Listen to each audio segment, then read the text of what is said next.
বাংলাদেশ সেতু কর্তৃপক্ষ রাজস্ব খাতভুক্ত নিম্নলিখিত পদে সরাসরি নিয়োগের জন্য নিম্নবর্তিত শর্তে প্রকৃত বাংলাদেশী নাগরিকদের নিকট হতে অনলাইনে এই সাইটটিতে দরখাস্ত আবেদন করা যাচ্ছে। আপনাদের জন্য ৬৬ পদে নতুন একটি নিয়োগ বিজ্ঞপ্তি নিয়ে চলে এসেছি। পদের নাম অ্যাসিস্ট্যান্ট ডাইরেক্টর, গ্রেড ৯। পদ সংখ্যা ২টি। শিক্ষাগত যোগ্যতা স্বীকৃত বিশ্ববিদ্যালয় হতে স্নাতকোত্তর বা সমমান ডিগ্রি, তার মানে মাস্টার্স ডিগ্রি লাগবে। এবং দ্বিতীয় হচ্ছে অ্যাসিস্ট্যান্ট ইঞ্জিনিয়ার সিভিল। পদ সংখ্যা ২টি। স্বীকৃত বিশ্ববিদ্যালয় হতে সিভিল ইঞ্জিনিয়ারিং এ স্নাতক ডিগ্রি লাগবে।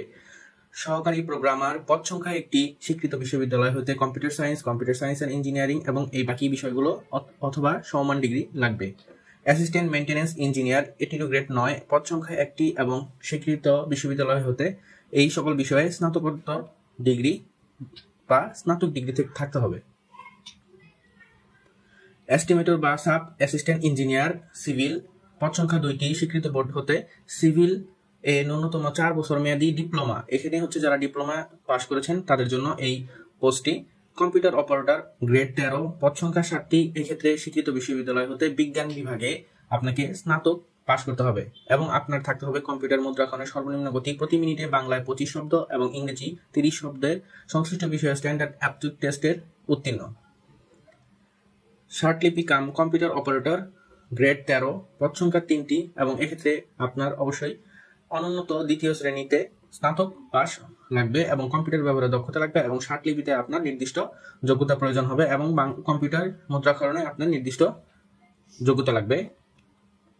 কানুনগ, এটিও ১৩ গ্রেডের একটি পোস্ট রয়েছে এবং এই ক্ষেত্রে আপনার ৪ বছর মেয়াদী সার্ভে বা জরিপ ডিপ্লোমা পাস লাগবে। ষাট মুদ্রাক্ষরিক কাম কম্পিউটার অপারেটর, গ্রেড ১৪। পদ সংখ্যা ১১টি। এক্ষেত্রেও আপনাদের হচ্ছে অনার্স পাস বা স্নাতক পাস লাগবে এবং কম্পিউটার ব্যবহারের দক্ষতা থাকতে হবে এবং শার্টলিপিতে নির্দিষ্ট যোগ্যতা এবং কম্পিউটার মুদ্রাক্ষরণে নির্দিষ্ট যোগ্যতা লাগবে। ক্যাশিয়ার পোস্ট, এখানে ১৪ গ্রেড, এটির পদ সংখ্যা 1টি। এক্ষেত্রে স্বীকৃত বিশ্ববিদ্যালয় হতে ব্যবসা শিক্ষা মানে কমার্স থেকে আপনাকে স্নাতক অথবা অনার্স পাস করতে হবে এবং হিসাব ও অডিট অথবা অনুরূপ ক্ষেত্রে অন্তত ২ বছরের চাকরির অভিজ্ঞতা প্রয়োজন হবে। Account assistant, grade ১৪। পদ সংখ্যা 1টি। এক্ষেত্রে ব্যবসায়িক শিক্ষা থেকে আপনাকে অনার্স পাস করতে হবে এবং এক্ষেত্রেও আপনাকে সর্বনিম্ন ২ বছরের বাস্তব অভিজ্ঞতা থাকতে হবে। Data entry operator, grade ১৬। পদ সংখ্যা 1টি। এক্ষেত্রে আপনি ইন্টার পাস করলে আপনি আবেদন করতে পারবেন এবং অবশ্যই আপনাকে কম্পিউটার মুদ্রাক্ষরণে নির্দিষ্ট যোগ্যতা থাকতে হবে। এরপরে রয়েছে সার্ভেয়ার, গ্রেড ১৬ এবং পদ সংখ্যা 1টি। এক্ষেত্রে স্বীকৃত ইনস্টিটিউট হতে সার্ভে ডিপ্লোমাতে আপনার পাস লাগবে এবং চেইনম্যান, এক্ষেত্রে গ্রেড 20 এবং পদ সংখ্যা 2টি। স্বীকৃত বিশ্ববিদ্যালয় হতে আপনি মাধ্যমিক স্কুল সার্টিফিকেট মানে এসএসসি সার্টিফিকেট পাস করলে আপনি এই বিষয়ে আবেদন করতে পারবেন। অফিস সহায়ক 20 গ্রেড এবং পদ সংখ্যা 16টি। এক্ষেত্রে আপনি এসএসসি পাস করলেই আপনি আবেদন করতে পারবেন। আবেদনের শর্ত ও পরীক্ষা অংশগ্রহণের নিয়মাবলীতে বিস্তারিত দেওয়া রয়েছে যে ১/২/২০২৫ মানে ফেব্রুয়ারি ১ তারিখে যদি আপনার বয়স 18 থেকে 32-এর মধ্যে হয়ে থাকে তাহলে আপনি এই পোস্টগুলোর জন্য আবেদন করতে পারবেন এবং বয়স প্রমাণের ক্ষেত্রে অ্যাফিডেভিট গ্রহণযোগ্য নয়। এরপরে রয়েছে যারা সরকারি, আধা সরকারি বা স্বায়ত্তশাসিত অনুমোদিত বেসরকারি প্রতিষ্ঠানে কর্মরত রয়েছেন তাদেরকে অবশ্যই কর্তৃপক্ষের মাধ্যমে আবেদন করতে হবে, অন্যথায় আবেদন গ্রহণ করা হবে না।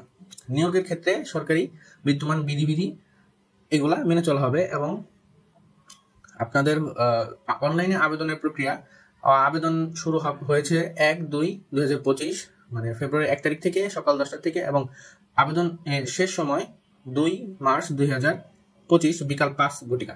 এর মধ্যে আপনাদেরকে আবেদন করতে হবে অনলাইনে এবং আবেদন ফি এর ৭২ ঘন্টার মধ্যেই জমা দিতে পারবেন এবং আপনারা এই সাইটে গিয়ে, এই সাইটটা আমাদের ডিসক্রিপশনে দেওয়া থাকবে আবেদনের সাইটটি এবং এই সাইটে গিয়ে আপনারা আবেদন করতে পারবেন। এক্ষেত্রে আপনাদের প্রয়োজন হবে রঙিন ছবি এবং আপনাদের একটি স্বাক্ষর এবং অবশ্যই নির্ভুলভাবে আপনাদের আবেদনটি সাবমিট করতে হবে।